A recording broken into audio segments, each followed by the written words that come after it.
तो लोगोफोर आंनि भिडिअ नायगिरि नोंथांमोन जों गामिनि सोरबाफोर माने 21-22 स्टेजनि दा फैनो गोनां एमपि इलेक्सननि 2024 26 तारिखाव जानो गोनां एमपि इलेक्सननि जिनाखि दा भटनि रिसिप्टखौ मोनाखै नोंथांमोना सोनाब लाइन आदर्श सोनाब लाइन एलपि स्कुलाव दा रानगासिनो दङ दा नोंथांमोना बेहाय लांफैबानो जाबाय ओरै निज्रा सेन्टार ओरैजाय हादान साइडनियानो होन ओरै बाहादुर आदर्श गामिनियानो होन गेजेर लाइन सानजा लाइन सोनाब लाइन गासिबो बेहायनो मोनजोबगोन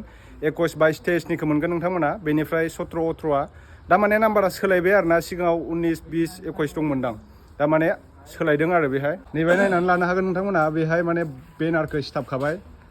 दा नोंथांमोना गोनो गोथो जानांला भट होनाय समाव नैबे जाहैबाय 23 नाम्बार नैबे 23 नाम्बार नोंथांमोना जायफोर रिसिप्टखौ मोनबाय बेहाय 23 नाम्बाराव लाइन जाबानो जाबाय बेनिफ्राय 21 नाम्बारा नैबेनो 21 नाम्बाराव जायफोर दङ 21 नाम्बाराव लाइन जाबानो जाबाय माने 21 नाम्बारनिया 22 नाम्बाराव लाइन जायोब्ला आरो उल्था नोंथांमोना लाइन हमफिननांगोन आरोना ओरैनो टाइम लस जागोन बेनिफ्राय नैबे जाहैबाय 22 नाम्बार नैबे 22 नाम्बार 21-22 स्टेज दं बेहाय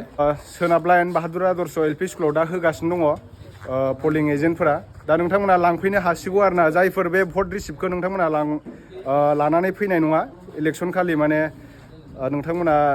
इलेक्सन होनो मोननाय नङा आरोना भट होनो मोननाय नङा नोंथांमोना बेखौ लांफैथार सोरबाफोर लांफैयाखैब्ला मिथियाखैब्ला दिनैनि आंनि भिडिअनि थ्रुयै मिथिनो मोनदोंब्ला नोंथांमोना बे भिडिअखौ शेयार खालामना होब्लानो जाबाय बेनोसै आं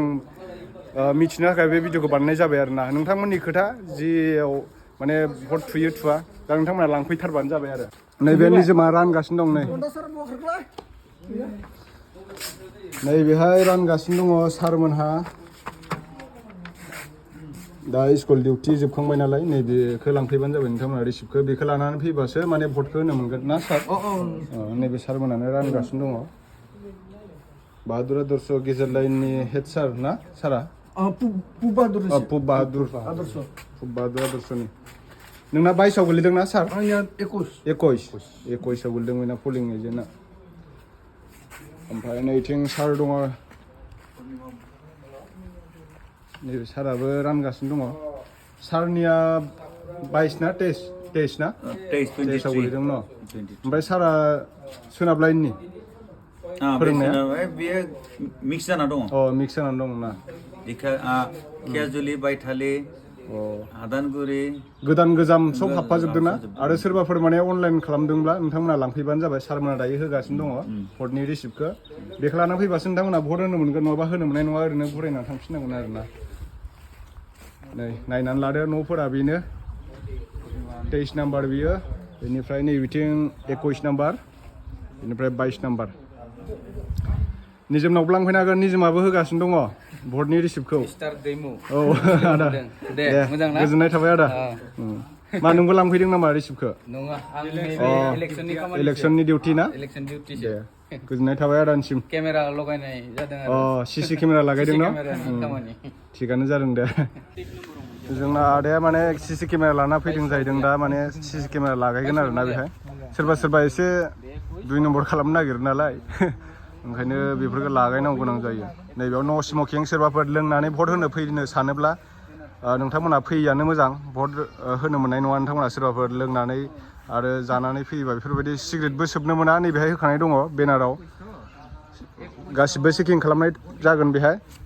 सिकिउरिटि गार्ड थागोन बेहाय सिकिउरिटि गार्ड थायोब्ला नोंथांमोना माने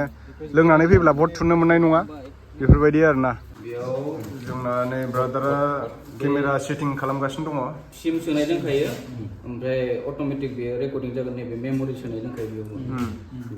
ओमफ्राय लाइभ जोंबो नुगोन बे डिसि अफिसावबो नायबाय थागोन आरो बिथांमोना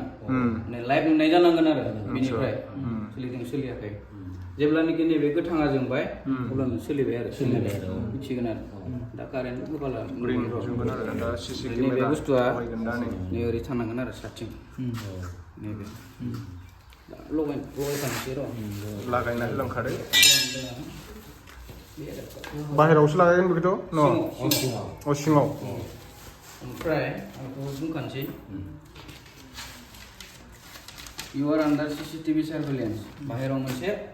ओमफ्राय नैबे बेगाव मोनसेयावबो दोङो बे सिङाव मोनसे नैबिथिं गासिबो नुनाय बायदि आरो नोंथांमोना सलाय सिगारेटफोरबो लानानै फैनाङा बेहाय गासिबो चेकिं जाजोबगोन सादाफोरबो लानानै फैनाङा माने फेग्रा मुवाफोर लानानै फैनाङा आरोना लोंनानैबो फैनाङा मोजाङै फैबानो जाबाय मोजाङै गावनि गोसो बायदि नोंथांमोना मायाव थुनो गोसो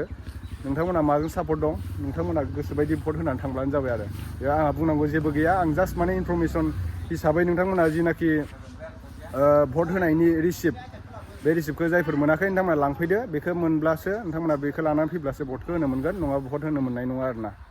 ओरैनो गिदिंनानै थांफिननांगोन दिनै थाखाय एसेनोसै नेक्स्ट भिडिअ थाबैनो मोनफिनगोन बाय